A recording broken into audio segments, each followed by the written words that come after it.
Beberapa waktu yang lalu di kolom YouTube saya ada yang menanyakan soal pakan entok, pakan yang baik untuk entok.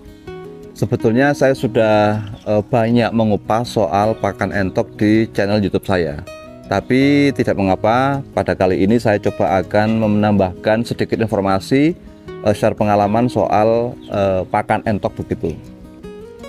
Banyak konten atau banyak peternak entok yang memang saat ini berlomba-lomba untuk menekan pengeluaran biaya pakan untuk entok, karena kita ketahui bersama entok itu pakannya cukup banyak sehingga ongkos produksi untuk pakan entok itu mencapai 80%. Kemudian peternak-peternak itu berlomba-lomba, termasuk saya itu, bagaimana caranya agar pakan itu lebih murah dan syukur-syukur gratis begitu. Tapi yang perlu saya tekankan di sini bahwa pakan gratis atau pakan murah itu harus yang betul-betul berkualitas. Jadi teman-teman jangan terjebak pada pakan murah atau pakan gratis, tapi nutrisinya itu tidak seimbang. Seperti kita ketahui bersama bahwa hewan ataupun manusia itu butuh yang namanya nutrisi yang cukup ya, nutrisi yang seimbang. Kalau di manusia ya 4 sehat 5 sempurna.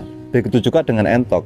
Entok itu butuh yang namanya makronutrien dan mikronutrien. Artinya ada kebutuhan nutrisi yang cakupannya besar, yaitu ada karbohidrat, kemudian lemak, protein begitu. Kemudian di mikronya, mikronutrien itu butuh yang namanya ada gizi, kemudian ada vitamin begitu dan macam-macam yang sifatnya itu untuk mengatur metabolisme tubuh hewan atau manusia. Karena itu pakan yang murah atau pakan yang gratis tetap harus memperhatikan nutrisinya, kandungan gizi di makanan tersebut. Karena itu saya senantiasa menganjurkan bahwa pemberian pakan yang gratis, misalkan kayak hijau-hijauan, itu jangan hanya hijau-hijauan saja. Entok itu juga butuh yang namanya protein ya. Sementara protein itu ada dua, protein hewani dan protein nabati.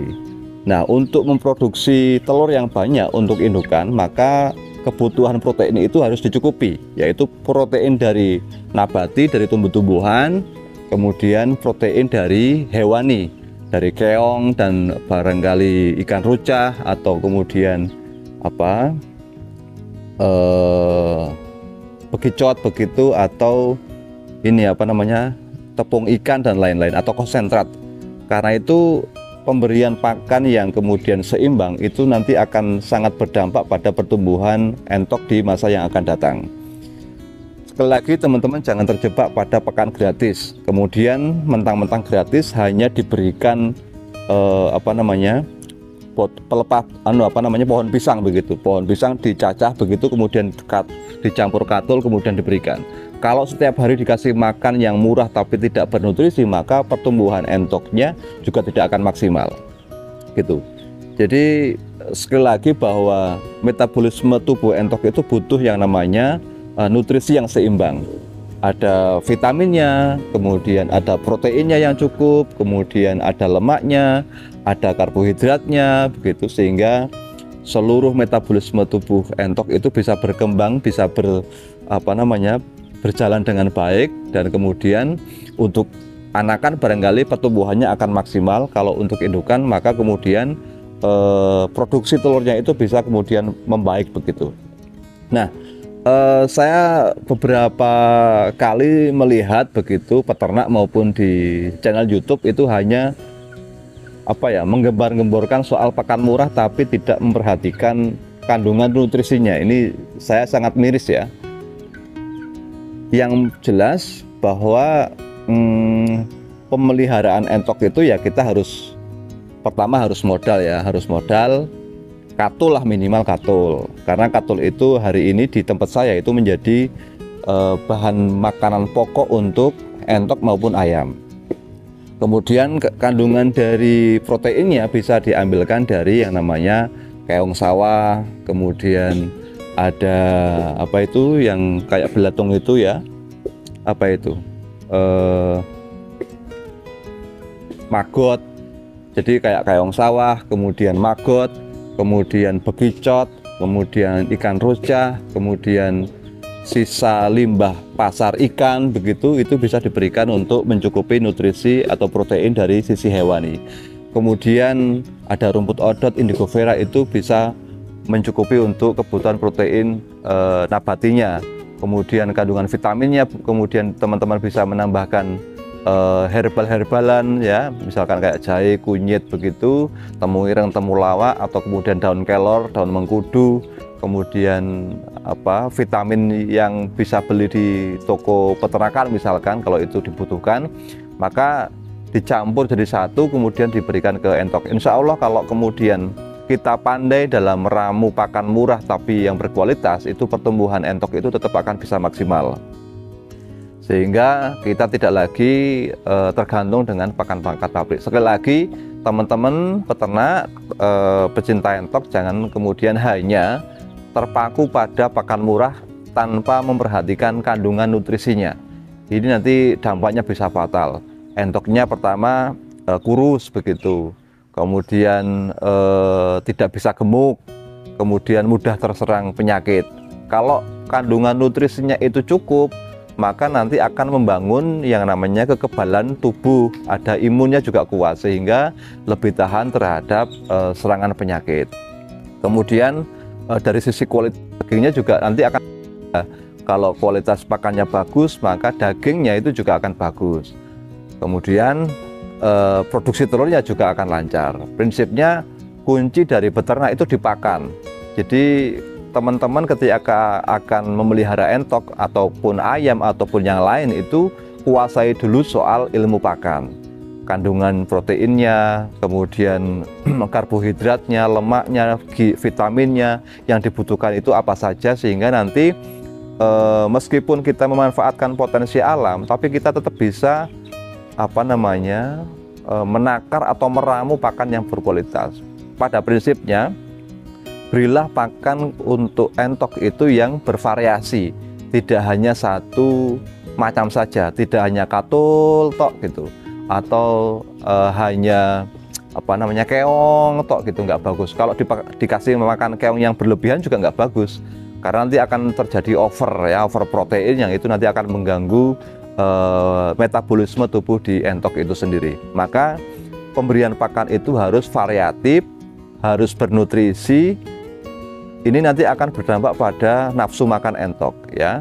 Ada hijauannya, kemudian ada protein hewaninya, ada sumber karbohidratnya, misalkan kayak katul atau jagung begitu, itu bisa kemudian bisa diterapkan.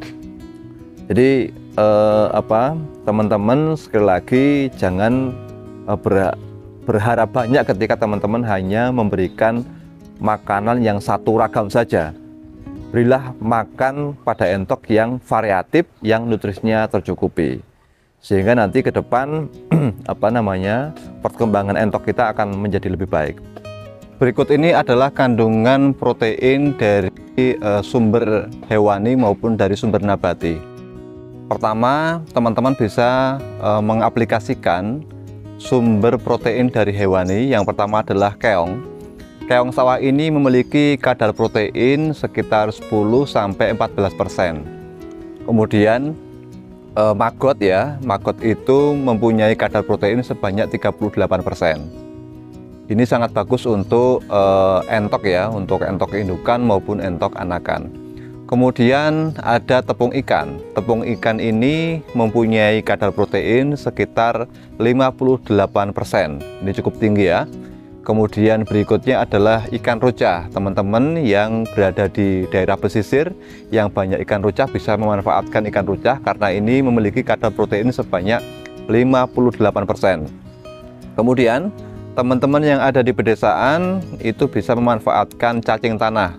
Cacing tanah itu kalau waktu saya kecil seringkali mencari di pekarangan di bawah pohon pisang begitu, itu banyak cacing tanah. Atau bisa dibudidayakan cacing tanah ini, karena cacing tanah ini memiliki kadar protein cukup tinggi ya, 64-70%. Nah, seperti yang saya sampaikan tadi, ada jeruan ikan. Jeruan ikan lele misalkan, itu bisa kita ambil di pasar ikan, itu memiliki kadar protein sekitar 31%. itu adalah sumber protein hewani yang bisa teman-teman aplikasikan ke entok ya, tinggal dipadukan saja dengan sumber protein hijauan. Kemudian sumber protein dari nabati atau hijauan itu yang pertama adalah daun pepaya. Daun pepaya ini memiliki kadar protein sekitar 20%, kemudian daun ketela 10,5%, kemudian daun indigo vera sebanyak 27-31%. Kemudian rumput odot teman-teman bisa teman-teman aplikasikan karena dia mengandung kadar banyak 14% lebih ya. Kemudian yang cukup tinggi lagi adalah azolla. Azolla ini mudah dibudidayakan di kolam-kolam. Ini memiliki kadar protein sebanyak 23-30%. Kemudian ada juga daun bayam teman-teman. Daun bayam ini pada setiap 100 gramnya terdapat 2,9 gram protein ya. Kemudian ada juga daun mengkudu. Ini daun mengkudu itu antioksidannya sangat tinggi ya, sebanyak 19% antioksidan. Kemudian tepung daun mengkudu itu juga mengandung protein sebanyak 21%. Ada lagi yang terakhir adalah yang saya rekomendasikan adalah daun kelor teman-teman. Daun kelor ini memiliki kadar protein cukup tinggi 24%. Dan daun kelor itu banyak sekali vitamin ya.